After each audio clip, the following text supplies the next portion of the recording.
Hi guys, I'm DK Jha. पिछले video में हम जाने पढ़े समझे कि टेंस किसे कहा जाता है, टेंस क्या होता है, टेंस फिलोसॉफिकली कैसे बनता है और फिर टेंस को बनाता कौन है। तो पहले भी वीडियो में देख चुके थे वर्ब या फिर ऑब्जेक्ट वर्ब, लेकिन टेंस है क्या इसकी चर्चा हुई। और कल हमने देखा पढ़ाई में कि टेंस सिर्फ काम का ही नहीं होता है, सिर्फ काम को ही समय से नहीं जोड़ते। इसकी चर्चा करके टेंस हम लोग जानते हैं कि टेंस को हम लोग पढ़ेंगे भी कि टेंस सिर्फ काम का समय नहीं है, ये गुण का भी है और अवस्था का भी है। अब उसको हम दुनिया में जीवन में जितनी सारी बातें करते हैं उसको अगर हम कैटेगराइज करें तो हम काम की बात करते हैं, एक्शन की बात करते हैं, पढ़ना लिखना खाना जाना से बनाते हैं तो एक्शन है। फिर हम अवस्था की भी बात करते हैं और हम गुण की भी बात करते हैं और तीनों को समय से रिलेट करते हैं और ऐसे सेंटेंस बनाते हैं। तो इस तरह सिर्फ tense is not the time of an action only. तो अब हम उसको यहां आपको समझाने के लिए लिखा है जो टेंस बराबर इज इक्वल टू ए, पहला समीकरण, टाइम इनटू एक्शन।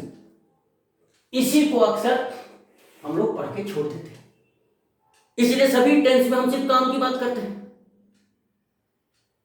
चाहे वो इंडेफिनिट हो कि इम्परफेक्ट हो कि परफेक्ट हो कि परफेक्ट कंटिन्यूअस हो, चाहे वो प्रेजेंट का हो या पास्ट का हो या फ्यूचर का हो। लेकिन हम लोग अब इसको जोड़ के पढ़ेंगे। अब हम टेंस में स्टेट और क्वालिटी को भी जोड़ेंगे, तब तो तीन हो जा रहे हैं। इसलिए इसको हम क्या करेंगे, जब काम की बात करते हैं तो एक्शन, और ये जो बी और सी है जब गुण और अवस्था की बात करेगी होगी तो उसको हम लोग बोलेंगे नॉन एक्शन। इसको नाम रख दिया नॉन एक्शन।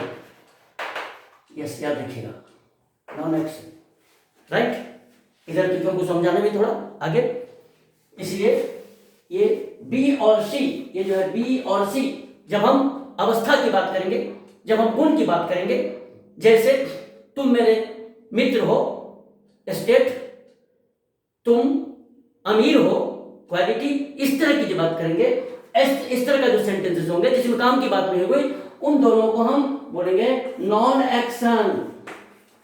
अब हम जितने भी टेंस पढ़ेंगे उसमें इसको ऐड करते चलेंगे। तो चलिए, ये हो गया टाइम इनटू एक्शन, काम की बात, और ये बी और सी नॉन एक्शन। तो दुनिया की सभी वाक्यों को हम दो कैटेगरी में बांटेंगे, action non action, action non action. Non action में स्टेट भी आएगा, क्वालिटी भी आएगा, राइट। एनफ। आज का जो टॉपिक है, आज का टॉपिक है काइंड्स ऑफ टेंस, टेंस के प्रकार, टेंस कितने प्रकार के होते हैं इसकी चर्चा करनी है। तो चलिए जल्दी जल्दी हम लोग करते हैं थोड़ा। तो टेंस कितने प्रकार के होते हैं, तो पढ़ाई शुरू होगी, टेंस बनाना शुरू करेंगे, उससे पहले काइंड्स जान लेते हैं। तो टेंस के काइंड्स अब आते हैं। आधार क्या है, टेंस के काइंड्स अलग अलग लोग अलग अलग कह सकते हैं और सभी अपने अपने हिसाब से ठीक हो सकते हैं, क्योंकि उनके आधार बेसिस अलग अलग है। तो सबसे पहले अगर आपसे कोई पूछे तो टेंस कितने प्रकार के होते हैं, तो आप थोड़ा उनको कहिए जो कौन सा सुनिएगा। वर्ब के द्वारा निर्मित होने के आधार पर दो है। यहां वर्ब से मतलब है सभी 27 फाइनाइट्स। मैं बार बार कहता हूं फाइनाइट्स फाइनाइट्स फाइनाइट्स, क्योंकि यही टेंस बनाते हैं। वर्ब के 3 V1 V5 V2 ये फाइनाइट्स हैं, और 24 ऑक्सिलरी, जिसको 24 ए बोला था, नॉन फाइनाइट जो बोला था, नॉन एनोमलस नॉन फाइनाइट। देखिए पिछला वीडियो और खूब बढ़िया से पढ़िए, थोड़ा सा देख के मत छोड़ दीजिए, नहीं समझ में आएगी। तो वर्ब के द्वारा निर्मित होने के आधार पर दो कह सकते हैं आप, प्रेजेंट और past. A verb can form only two tenses. On it's on, खुद का दो ही बना सकता है। क्योंकि आप देखिए ना, भर के टेंस बनते हैं, भर दो ही रूप में, प्रेजेंट और पास्ट। भर का कोई फ्यूचर फॉर्म है? तो पहले दूसरे तीसरे क्लास वीडियो में कह दिया गया था। फिर आप अगर ऑक्सिलरीज को मानते हैं तो ऑक्सिलरीज का भी देखिए, प्रेजेंट और पास्ट ही है। इज एम आर प्रेजेंट है, वाज पास्ट है, हैज ए प्रेजेंट है, हैड पास्ट है। और शैल विल शुड वुड जो कहते हैं वो भी शैल क्या है, कैन क्या है, प्रेजेंट फॉर्म में उसका पास्ट शुड कुड होता है। तो अगर इसके दृष्टिकोण से कहें, भर को देखते हुए कहें तो दो ही टेंस है। एक हो, अब आता है कि स्ट्रक्चर जब बनाने बैठते हैं तो जो रूल फॉर्मेशन होता है, तो जिसको V1 V5 बना लेता है, वर्ब टू भी बना लेता है अपने बलबूते पर, वो तो सिंपल है। फिर चर्चा करेंगे सिंपल क्यों, अभी भी सुन सकते हैं। सिंपल खुल रहा है, भेद खुल रहा है, सिंपल क्यों है, सिंपल क्यों है, खोल ही देते हैं, कह ही देते हैं। पहला देखिए, पहला टेंस सिंपल। सिंपल क्यों सिंपल? सिंपल मैंने सरल, यानी जिसके निर्माण में कोई कॉम्प्लेक्सिटीज ना हो, जिसको या तो वर्ब अपने बलबूते पर अकेले बना ले या ऑब्जेक्ट वर्ब अपने बलबूते पर बना ले, उसे सिंपल कहा जाता है। ऐसे नहीं कि सिंपल कह दिया तो सिंपल। फिर V1 V5 भी सिंपल बनाता है, इज एम आर वाज भी सिंपल बना लेता है। लेकिन V1 V5 जिस टेंस को बनाता है, निगेटिव इंटरोगेटिव उनसे नहीं बनते हैं, उनको जब डू डज डिड चाहिए।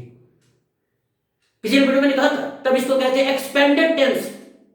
तो इसी को मैं कह रहा स्ट्रक्चर के आधार पर देखें तो सिंपल। फिर सिंपल को यानी V1 V5 V2 को जब डू डज डिड की जरूरत पड़ती है तो एक नाम रखा जाता है एक्सपेंडेड टेंस। और बाकी जितने हैं जो ऑक्सिलरी और वर्ब दोनों से मिलकर बनते हैं वो कंपाउंड टेंस। तो इस लिहाज से भी टेंस तीन हो गए, सिंपल एक्सपेंडेड कंपाउंड। अब आती है असली बारी, जो टेंस कितने प्रकार के हैं होते हैं। तो सामान्यतः हम लोग तीन कहते हैं। किस दृष्टिकोण से? समय के दृष्टिकोण से। हम अपने सेंटेंस में, बोलने में, लिखने में हम तीन तरह के समय से रिलेट करते हैं, पास्ट से, प्रेजेंट से, फ्यूचर से।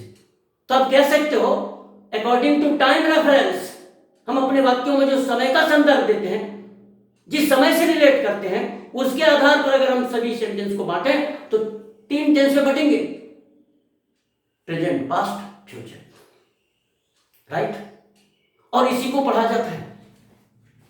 वो जानकारी के लिए कह दिया, आपको जानना चाहिए। हम पढ़ के सीख रहे हैं, हम दो चार लाइन खाली बोल के एंड अप नहीं होने जा रहे ना। दिस इज नॉट अवर मोटो। दो चार लाइन से नहीं होगा, जम के पढ़नी है। तो कहेंगे समय के रेफरेंस के अनुसार या समय के संदर्भ के अनुसार या समय से रिलेट होने के आधार पर तीन तरह के टेंस है, प्रेजेंट, पास्ट, फ्यूचर। अब इनके फिर डिविजन्स। तो each tense, each means present, past, future में से प्रत्येक को, each tense is divided into 4 kinds. You know, अब जानते हो, सभी जानते हैं। तो टेंस तीन, पहले, प्रेजेंट, पास्ट, फ्यूचर, और उसमें से प्रत्येक को फिर 4 में बांटा। लेकिन यहां एक समस्या खड़ी हो रही है कि हमने अभी देखा ना आपको, नॉन एक्शन जोड़ा। बाकी तो लोग एक्शन पढ़ के समाप्त हो जाते हैं, एक्शन मतलब एक्शन एक्शन एक्शन एक्शन हो गया। लेकिन जब बनाने लिखने बैठते हैं तो नॉन एक्शन ही आता है। तो मैंने पिछले वीडियो में कहा था उनको टेंस में रखना है। इस समय से उस है, समय जो है उससे बाहर कोई बात नहीं आती है, तो टेंस के अंदर है, रखेंगे उसको, इंक्लूड करेंगे हम लोग ऐड करके पढ़ेंगे, इंक्लूड करके पढ़ेंगे। तो यहां हम नॉन एक्शन कहेंगे। जब काम की बात करेंगे एक्शन का, गुण वास्ता नॉन एक्शन कहा था, तो हमको चाहिए 6।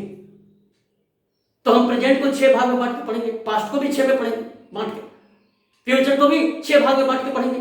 तो नेचुरली एक स्वाभाविक प्रश्न उठेगा। पहला क्वेश्चन, जब भी आप किसी बोलोगे जो हम 6 टेंस पढ़ते हैं प्रेजेंट में, तो नेचुरल है, स्वाभाविक है, वेरी नेचुरल। क्या कहेगा, कहां पढ़ते हो, किस बुक में है, किसने कहा? स्वाभाविक है। जब पहली बार कोई नई बात आती है तो कुछ क्वेश्चन उठेंगे। और कई बार ऐसा भी होता है, हमने खुद एक्सपीरियंस किया है कि नया कहने के नाम पर कुछ और ही कह के लोग निकल जाते हैं। तो हो सकता है हमारे ऊपर वैसा सब, क्योंकि मैं कई जगह देखता हूं कि पार्ट्स ऑफ स्पीच कहते हैं 9 प्रकार का। देखिए, सुनने को मिलता है, हम छात्रों को पढ़ाते हैं, वहां से भी मिलती जानकारी, और कहीं कहीं हम देख भी रहे हैं। जिस तरह का वीडियो आप देखते हैं उसमें बहुत से वीडियोज मिलेंगे जिसमें यह लिखा मिलेगा या यह कहते हुए आप पाएंगे कि 8-9 प्रकार के पार्ट्स ऑफ स्पीच होते हैं। और एक्ट किसको करता है? आर्टिकल्स को। भाई साहब 8 ही पार्ट्स ऑफ स्पीच है, क्यों बेचारे नेस्मिल और फॉलर साहब को आप शर्मिंदा कर रहे हैं? आर्टिकल्स अलग पार्ट्स ऑफ स्पीच में नहीं है। जानकारी रखिए, आर्टिकल्स को पार्ट्स ऑफ स्पीच में काउंट नहीं किया जाता जब हम सेंटेंस का पार्जिंग करते हैं। जब हम कहते हैं आई बॉट ए बुक, तो पार्जिंग में I pronoun, bought verb, a book noun, article को नहीं गिनते हैं। फिर भी अगर आपकी रुचि है तो आप क्यों उसको पार्ट्स ऑफ स्पीच बढ़ा रहे हैं? इसकी चर्चा हम आर्टिकल्स में करते हैं, मुंह से निकल गया, सिर्फ इसलिए निकल गया कि मैं 6 कहूंगा तो आपको भी सब होगा। तो कई बार नया करने के चक्कर में अनर्थ ना हो जाए। Articles are basically adjectives.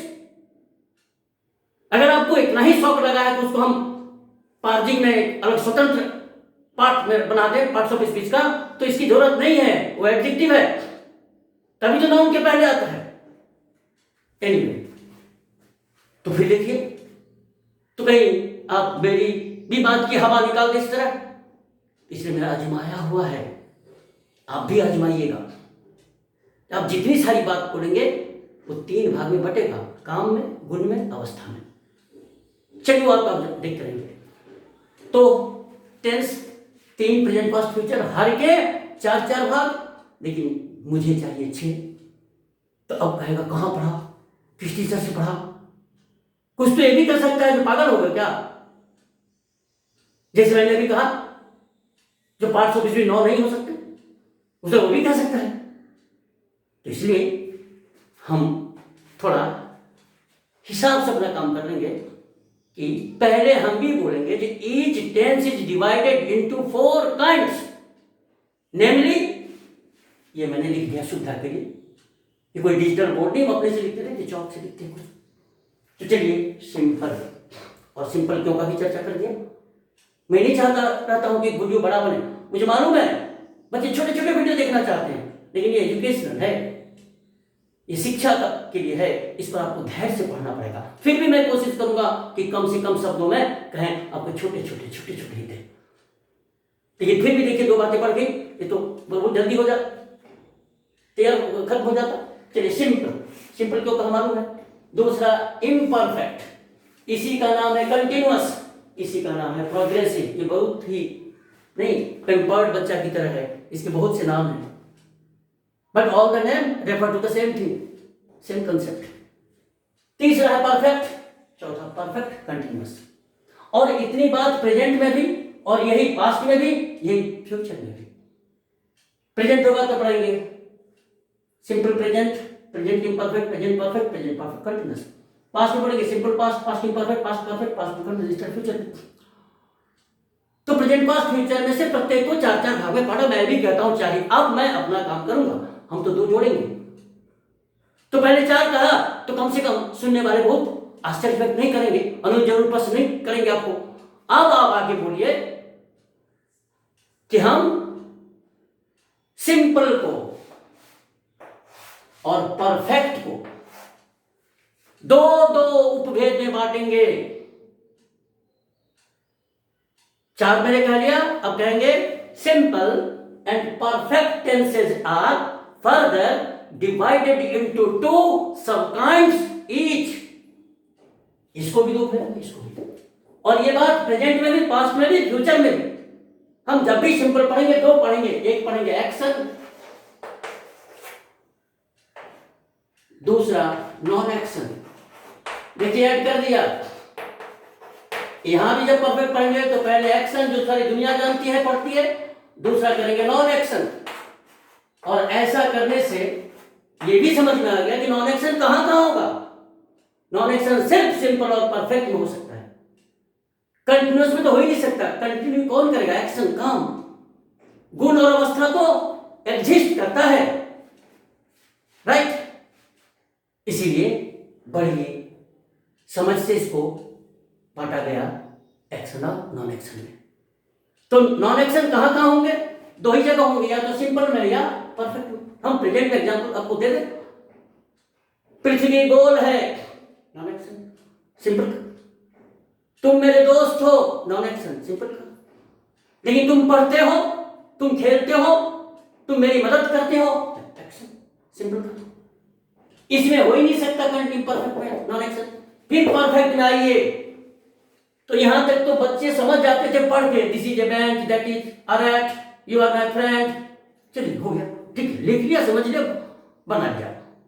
लेकिन अगर उनको कहा जाए कि किस टेंस में है, कैसे है, टेंस से बाहर नहीं होना चाहिए, तो मुसीबत खड़ी होती है। उसी को सॉल्व करने का कोशिश है। परफेक्ट में देखिए, तुम मेरे दोस्त रहे हो, पहले हिंदी सुन लीजिए। मेरी मां बीमार रही है, रह चुकी है, बहुत दिनों से थी, अब नहीं है। मैं शिक्षक रह चुका हूं। कई बार आप बोलते हैं मुझको क्या सिखाओगे तुम, मैं खुद शिक्षक रह चुका हूं। ये क्या दर्शा रहा है? नॉन एक्शन एस्टेट को दर्शा रहा है। ऐसे सेंटेंस को बच्चे शायद रट के ही लिख लेते हैं, या सुनते सुनते लिख देते हैं, समझ जाते, सेंस आता है, लेकिन वो ट्रेस नहीं कर पाते जो to which particular tense it belongs. लेकिन आज आप कह सकते हैं कि सिंपल में और परफेक्ट में नॉन एक्शन होता है, ठीक है। यू आर माई फ्रेंड, या she is intelligent, she is beautiful, simple non action. यहाँ my mother has been ill, I have been a teacher, और गजब गजब होगा जब टेंस आगे पढ़ेंगे तब। अभी तो हो गया, तो आज आपने समझा अभी कि टेंस समय के दृष्टिकोण से, समय के रेफरेंस के हिसाब से, समय संदर्भ के हिसाब से, समय से रिलेट होने के आधार पर तीन, प्रेजेंट, पास्ट, फ्यूचर, सबके चार, तीन, सबके चार चार भेद, और उसमें भी सिंपल और परफेक्ट को हम लोग दो उपभेदों में बांटेंगे, एक्शन और non action. Again, simple and perfect tenses are divided into two subkinds, namely action and non-action. ये हो गया भेद। अब आता है, पहले कौन सा पढ़ेंगे? तो लाजमी है पहले हम लोग प्रेजेंट से पढ़ते हैं, तो प्रेजेंट, और प्रेजेंट में कौन पढ़ेंगे? सिंपल। और सिंपल में भी कौन पढ़ेंगे? एक्शन। इसी को कहते हैं इनडेफिनिट। गौर कीजिए, आप देखते होंगे present indefinite tense, past indefinite tense, कुछ सिंपल बोल देते हैं लेकिन पढ़ाते वही हैं। जिसको आप इंटरप्रेट करते हैं वो सिंपल करके वही पढ़ा देते हैं। इसकी तो चर्चा ही नहीं होती नॉन एक्शन की, लेकिन हम बनाते हैं, बोलते हैं, लिखते हैं, लेकिन टेंस में नहीं पढ़ते हैं। आपसे आपको टेंस में ऐड हो गया, परेशानी की बात नहीं है। तो पहले इसको पढ़ेंगे, काफी समय देंगे इसमें, घबराएंगे नहीं। नेक्स्ट वीडियो में धैर्य के साथ बने रहिएगा, पूरा वीडियो देखिएगा, थोड़ा क्लिक करके छोड़ दीजिएगा तो नहीं समझ में आएगी। चलिए, ये इंडेफिनिट, और इसको अगर आप चाहो अगर तो कह सकते हो डेफिनिट, कह सकते हो डेफिनिट। क्यों इंडेफिनिट? कल भी चर्चा करते थे, क्योंकि तो बहुत छोटा वीडियो बन जाएगा, अभी छोड़ देना चाहते हैं मैं, क्योंकि अब अगले दिन से हम लोग टेंस को डिफाइन करेंगे और पढ़ना शुरू करेंगे एक एक करके। तो सिंपल इंडेफिनिट, उसको एक्शन बोलते हैं। हमारा नाम रखा जाए, अगर हम पुकारे अपने नाम से, तो नाम रखा है मैंने, तो हम बोलेंगे एक्शन ऑफ सिंपल प्रेजेंट, नहीं तो प्रेजेंट इंडेफिनिट। जब टेंस पढ़ेंगे देखेंगे इंडेफिनिट है या निश्चित है। जब आप कहते हैं वह मेरे पास आता है, तो फैक्ट है, आता है, लेकिन क्या जब वो आएगा तो मिलेगा? निश्चित नहीं हो सकता है। इसीलिए आता है, लेकिन जब कभी वो आ जाए, देखने के लिए आया कि नहीं, तो हो सकता है मिल भी जाए, नहीं मिले, इंडेफिनिट। और जब ये कहेंगे तो डेफिनिट। मोहन लंबा है, ये डेफिनिट कंसेप्ट है। क्या देखेगा तो छोटा कहा जाएगा? No no no no. वह खिलाड़ी है, अगर कोई कहता है तो खिलाड़ी है, निश्चित है, तभी कह रहा है। तो अब आगे की बात हम लोग करेंगे अगले वीडियो में। एक बार फिर कह देते हैं, सिंपल क्यों कहा? ये नहीं कि सपना आई थी आधी रात को जो सिंपल कह दो। सिंपल माने सरल, जो बनावट में सरल हो, यानी जिसको वर्ब अपने बलबूते पर बनाने बिना किसी ऑब्जेक्ट वर्ब के मदद के, तब तो बोलते हो आई प्ले, आई साथ प्ले, प्ले जो बना दिया, ही राइट्स भी बना दिया, किसी की जरूरत नहीं इसको। They went to Patna, they went to Delhi, she bought a book, यहां बॉट बना दिया, वेंट बना दिया, किसी की जरूरत नहीं, सिंपल। फिर जब नॉन एक्शन पढ़ेंगे तो देखिएगा ये भी सिंपल है। तो जिस टेंस को वर्ब बिना हेल्पिंग वर्ब का बना दे, ऑक्सिलरी वर्ब का, और ऑक्सिलरी वर्ब बिना वर्ब का बना दे, जैसे I am poor, you are my friend, देखिए एम बना रहा है, आर बना रहा है, यहां कोई वर्ब की जरूरत नहीं है दूसरी। सुगर इज स्वीट, इज बना दिया, the earth is round, is बनाया, my father was a teacher, was बना दिया, इसको किसी दूसरे वर्ब की जरूरत नहीं, इसीलिए सिंपल कहा। तो फिर सुन लीजिए, वर्ब और ऑक्सिलरी वर्ब बिना एक दूसरे की मदद के जिस टेंस को बनाता है वो सिंपल है, राइट। एनीवे, बोलिए सर फ्यूचर में बात टूट जाएगी, तो फ्यूचर टेंस ही नहीं है, और अगर है भी तो यूनिफॉर्मिटी मेंटेन करने के, क्योंकि प्रेजेंट का भी सिंपल कहा, पास्ट में भी सिंपल, तो फ्यूचर में भी सिंपल कह दिया, just to maintain uniformity of the name, नाम की समानता बनाए रखने के लिए, एक समानता बनाए रखने के लिए। और वो सेंस में लेक्चर देंगे उस समय, जब कहते हैं सिंपल तो हो सकता है बनावट के दृष्टिकोण से कंपाउंड हो, लेकिन अर्थ के दृष्टिकोण से सिंपल है। जब पहुंचेंगे वहां तो कहेंगे। Thank you very much, see you. हाँ, थोड़ा वीडियो को देखिए पूरा, और दूसरे को भी बोलिए देखने के लिए, पहले तो स्वयं लाभ लीजिए, और अगर सही में लगता हो कि रियली हमको मिल रहा है नॉलेज, जो जानकारी नहीं थी वो भी मिल रही है, तो धर्म बनता है कि आप उसको सब्सक्राइब करें, लाइक भी दें, ताकि हमारी कमेंट भी करें, थोड़ी हमारा हिम्मत बढ़े, प्रोत्साहन मिले। Thank you very much, see you, bye.